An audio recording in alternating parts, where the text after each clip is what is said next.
The glass didn't shatter dramatically.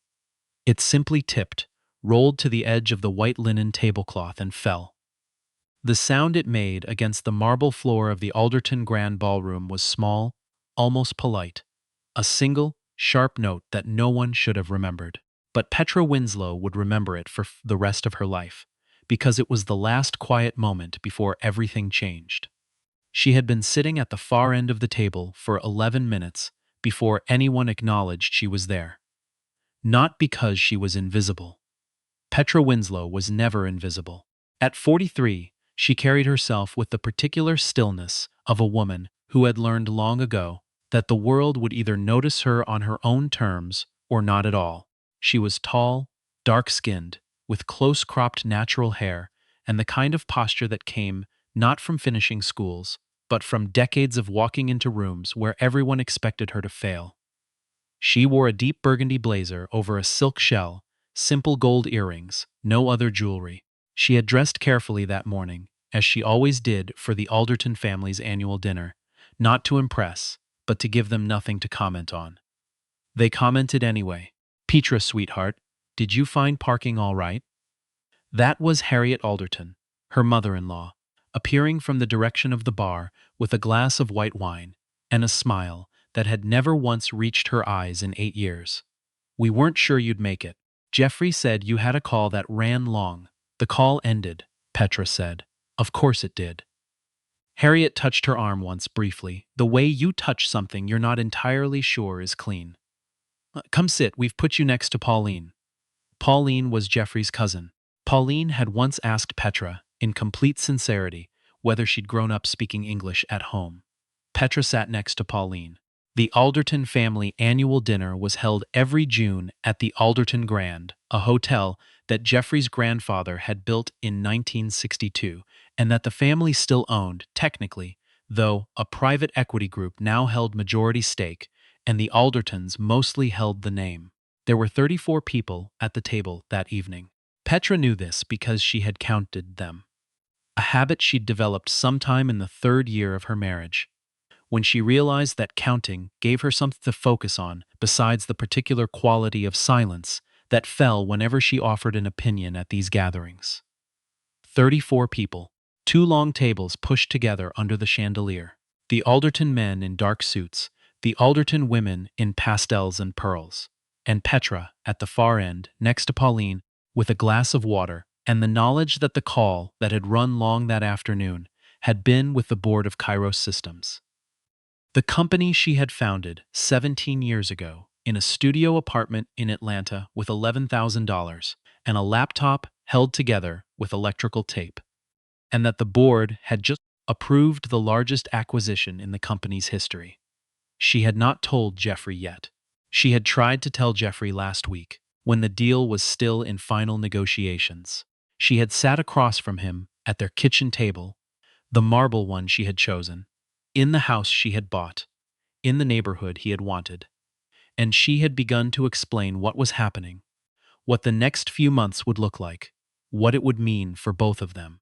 Jeffrey had looked up from his phone, nodded twice, and said, "Babe, I trust you. I just don't really understand the tech stuff, you know?" And then he had looked back down. Petra had finished her coffee and gone to bed. The first time Petra met the Aldertons, she had been 35, and Jeffrey had been 37, and they had been together for 8 months. The dinner was at the elder Alderton's house in Greenwich, a colonial revival with a circular driveway and a garden that required 2 full-time staff. Harriet had greeted her at the door with the same smile she still used and had said, "We've heard so much about you. Jeffrey says you work in computers." "Software," Petra had said. "I run a company." "How lovely," Harriet had said, and moved on to take Jeffrey's coat. At dinner that night, someone, she no longer remembered who, had asked her how she'd gotten into that line of work. She had explained briefly. The early interest in systems and architecture, the years at Georgia Tech, the decision to build rather than join. She had described the first product, the first client, the years of not sleeping. When she finished, there was a polite pause, and then Jeffrey's uncle, a man named Hardin Alderton, who wore signet rings on both hands, had said, "So you're essentially self-taught then?" It was not a compliment. Petra had smiled, thanked him for his interest, and changed the subject. She had been doing versions of that same maneuver for 8 years. By the fourth year, she had stopped trying to explain Kairos at Alderton dinners. It was easier. The Aldertons were not interested in software infrastructure or enterprise platforms or the particular arc of building something from nothing. They were interested in lineage, in property, in the right schools and the right last names. Jeffrey had gone to Dartmouth. His brother had gone to Dartmouth. His father had gone to Dartmouth. Petra had gone to Georgia Tech on a partial scholarship and 3 part-time jobs. And while she was not ashamed of any of that, she had learned that the Aldertons received this information the way they received most things that didn't fit their framework, with a brief, tolerant smile and a swift change of subject. She had told Jeffrey about this. He had said, "They just don't know how to talk about it. They're not bad people." He had said this so many times over 8 years that Petra had begun to wonder if he was trying to convince her or himself. The 5th year was when the comments about her hair began. Not from Jeffrey. Jeffrey liked her hair. It was Harriet, mostly, with occasional contributions from Pauline and Jeffrey's sister, a woman named Sloane who ran a lifestyle blog and had once posted a photo of herself in a location she described as tribal chic. The comments were always framed as concern. "Is that comfortable for you?" Harriet had asked once, gesturing vaguely at Petra's locks. "I only ask because I read an article." Another time, at a brunch, Sloane had suggested a stylist. "She's done wonders for some of my friends. She really understands different textures, with the specific brightness of someone who believes they are being helpful." Petra had thanked her. She had gone home and sat in her car for 11 minutes before going inside. In the 6th year, she was excluded from the Alderton family holiday card. This was not an accident. She knew it was not an accident because she had been included in the previous 5, and because when the card arrived in their mailbox, Jeffrey's family still sent paper cards, which Petra had once found charming. She had stood in the foyer and looked at the photograph for a long time. There was Jeffrey, looking relaxed and handsome in a navy sweater. There was his mother, his father, his brother's family, Sloane, and Sloane's husband. There was the Greenwich house in the background, the snow on the circular driveway. There was a careful, geometric arrangement of everyone who belonged. There was no Petra. She had placed the card on the kitchen counter and left it there. And when Jeffrey came home and saw it and went quiet in the particular way he went quiet, when he didn't know what to say, she had not made it easier for him. She had waited. "Mom probably just sent them before we sent her the new photo," he had said eventually. "We sent her the photo in October," Petra said. Jeffrey had not answered. She had not brought it up again, but she had filed it away in the same internal archive where she kept all of it. The hair comments, the self-taught remark, the dinners where she counted to 34, the years of polite dismissal. She filed it the way she filed everything, carefully, thoroughly, without sentimentality. Petra Winslow had built a company worth more than most of the Alderton assets, combined by being meticulous about what she kept and what she let go. She knew the difference between a thing that didn't matter and a thing you simply hadn't decided what to do with yet. The incident at the Alderton Grand happened on a Thursday in June, at 7:42 in the evening, between the salad course and the entree. It had been a tense dinner from the beginning. The Alderton patriarch, a man named Roland, who had been in poor health for 2 years, was not present, which shifted the family's center of gravity in ways Petra had learned to read. Harriet was managing the table more overtly than usual. Jeffrey's brother Lawson was on his 3rd glass of wine before the appetizers arrived. Sloane was performing a particular brand of conspicuous cheerfulness that Petra associated with family tension being suppressed rather than resolved. The conversation had turned, as it often did at these dinners, to investments, specifically to a real estate development the Alderton family was considering in Phoenix, and whether the timing was right and what the market was doing. Petra had been listening, eating her salad, saying nothing, because she had learned that her opinions on financial matters were received at this table the way her opinions on everything else were received. Briefly acknowledged, then smoothly redirected. But then Lawson had said something that was factually incorrect. Something about commercial real estate valuations in the Southwest that was not just an opinion, but was actually demonstrably wrong, based on data Petra knew because she had recently reviewed it in the context of a Kairos expansion analysis. And without entirely deciding to, she had offered a correction. Politely, one sentence. With a source, Lawson had looked at her. The table had gone quiet in its particular way, and then Jeffrey had reached over. Not loudly, not dramatically, but with the flat private authority of a man who has done this before and expects it to work, and put his hand on her arm in a way that was not affectionate, and said, quietly enough that it was meant only for her, not now. The pressure of his grip was harder than it needed to be. She looked at his hand, she looked at his face. He was not angry, he was something worse than angry. He was embarrassed.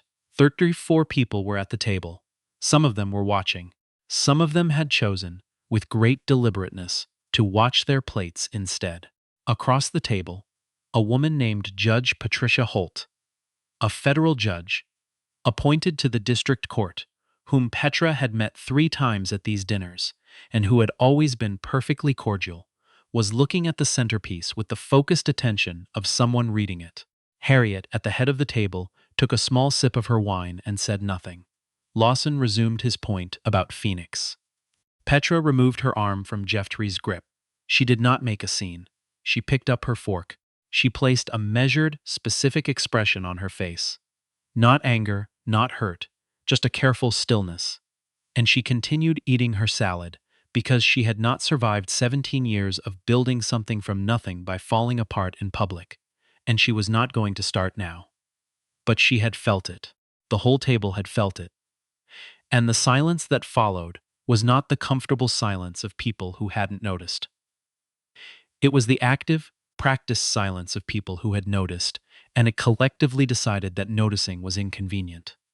She thought about her mother.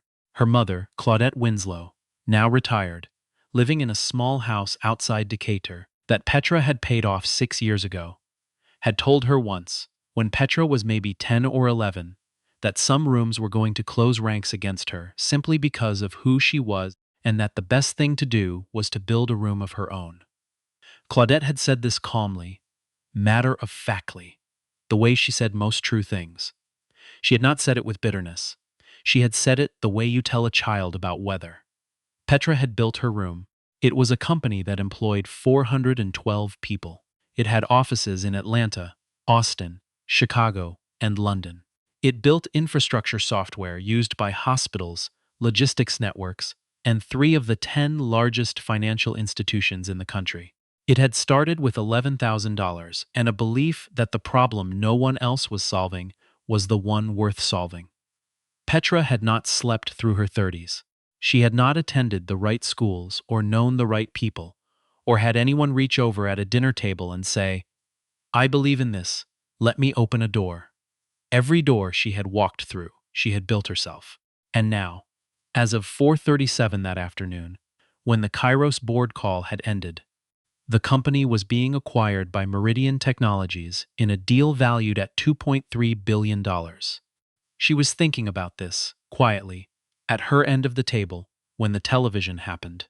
The Alderton Grand Ballroom had 2 large screens mounted on the side walls, originally installed for presentations and events, and typically set to a screensaver or a muted news feed during private dinners.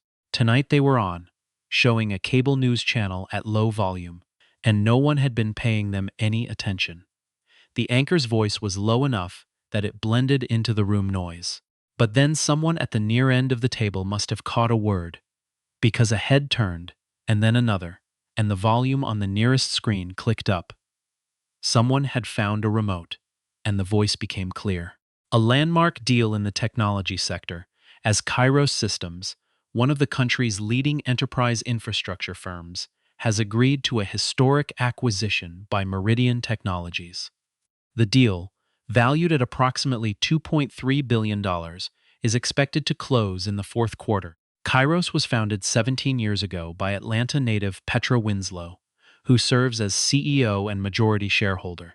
On the screen, they had found a photo. It was from a conference 2 years ago, a keynote she'd given in San Francisco, and in it she was standing at a podium in a dark blazer, mid-sentence, looking like exactly what she was, someone who knew what she was talking about. The screen was visible from most seats at the table. Harriet's wineglass paused at her lips. Lawson, who had been making a point about something, stopped making it.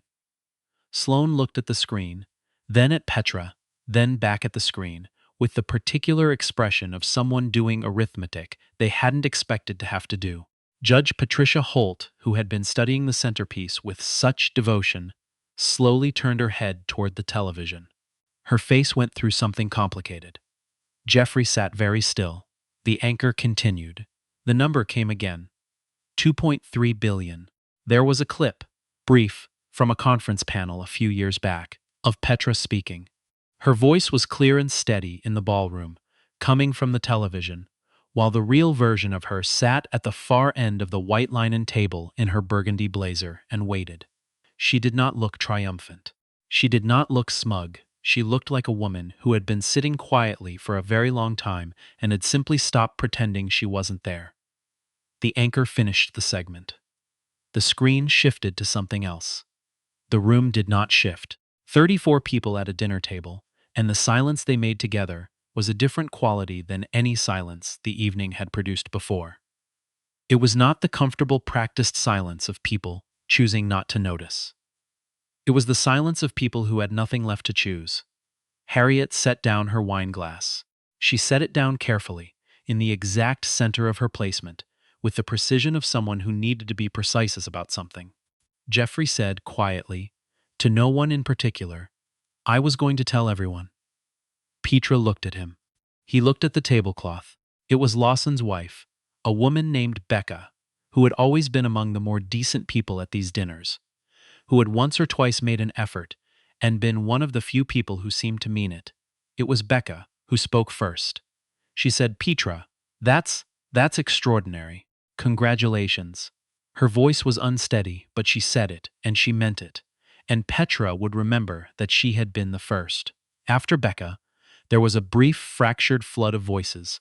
The word congratulations appeared several times. Someone asked a question about the deal structure. That Petra answered directly and without performance, because she was always direct when talking about Kairos.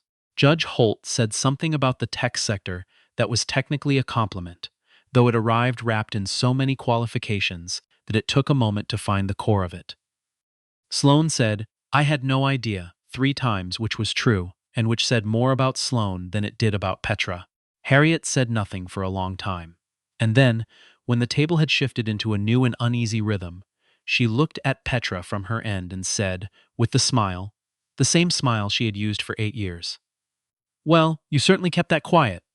I did, Petra said, and she looked at Harriet steadily, the way she looked at everything steadily, and let the silence sit. Jeffrey tried to speak to her in the hallway, on the way out, after the dinner had ended with the particular discomfort of an evening that had run out of road. He said her name. He said he was proud of her. He said it in the voice he used when he was trying to recalibrate. She listened to him say it, and she felt, very clearly, that she was tired. Not the tired that sleep fixes, but the tired that comes from understanding something you can no longer ununderstand. She had loved Jeffrey. She had loved the version of him that had existed before she understood what his silence at these dinners meant. She had loved the man who told her, early on, that she was the most driven person he'd ever met. And she had tried not to notice that he'd said it with the faint surprise of someone who hadn't expected it. She had loved him through the first dinner in Greenwich and through the hair comments, and through the holiday card, and through all 37 of these annual dinners. She had loved him the way you stay in a room that has been slowly getting colder, convincing yourself you've just gotten used to the temperature. She had not gotten used to it. She had just stopped saying how cold it was. She drove home by herself. Jeffrey took a car. He'd had too much to drink, which was perhaps the most honest thing he'd done all evening. Petra drove down the expressway, with the windows down and the radio off, and thought about her mother's voice saying some rooms close their doors and you build your own. She thought about the studio apartment in Atlanta, the laptop with the electrical tape, the first client, a mid-sized hospital system in Tennessee who had taken a chance on software built by a 26-year-old woman with no track record and an idea that the existing solutions were solving the wrong problem. She thought about the hiring process, the early team, 4 people, then 12, then 40, and the years when she could not tell if it was going to work. When she woke at 3 in the morning running numbers in her head, when she took no salary for 18 months so that everyone else could be paid, she thought about the moment she knew it was going to be all right. Not the first profitable quarter, not the first press mention, but a morning when she sat at her desk and realized that what she had imagined had become a thing that existed in the world, that it was real, that she had made it real. $2.3 billion. She had not built it to prove anything to the Aldertons. She had built it because the problem was interesting and the work was worth doing, and because she was, at her core, someone who could not see a broken system without wanting to fix it. But she was human, and she had sat at 37 of those dinners, and she would not pretend, alone in the car with the windows down, that there was no satisfaction in what had happened in that ballroom tonight. There was satisfaction. She let herself feel it, fully, for the length of the drive home, and then she pulled into the driveway of the house she had bought, parked the car she had chosen, and sat for a moment in the quiet before going inside to begin the work of figuring out what came next. Not with bitterness, not with anger, but with the particular clarity of a woman who had always known how to look at a room and decide whether it was worth staying in. She thought about Becca, who had been the first to speak. She thought about Judge Holt's expression, the arithmetic running behind her eyes. She thought about Harriet's smile and the careful, precise way she had set down her wine glass. She thought about Jeffrey's hand on her arm, the hardness of the grip, the word, "not now." And she thought about how long she had been accepting the premise that her voice, in rooms that did not belong to her, was something that needed to be managed rather than heard. She had spent 8 years in a room that had been slowly closing ranks. She had been polite and patient and careful and present, and she had watched those qualities be mistaken for acquiescence, and she had let them be mistaken because she had believed, or had tried to believe, that time and proximity would soften what was rigid, that love was enough of a solvent for what had hardened long before she arrived. She knew, now, that it wasn't. She was 43 years old. She had built something from nothing. She had 412 people who showed up every morning to work on a thing she had imagined into existence. She had a mother in a paid-off house outside Decatur who called on Sundays and still said, "I always knew," and meant it. She had enough, and more than enough, and she had been sitting at the wrong end of a long table for 8 years measuring her words so as not to inconvenience people who had never once measured theirs for her. The television at the Alderton Grand had said her name in a room full of people who had chosen not to know it, and the room had gone still. But the stillness was not the point. The stillness was just the moment when they finally understood what she had always known, that she had never needed the room's permission. She had just for a while been polite enough not to say so. She took out her phone and called her mother. Claudette picked up on the second ring. It was late, but Claudette never entirely slept before she knew where her daughter was.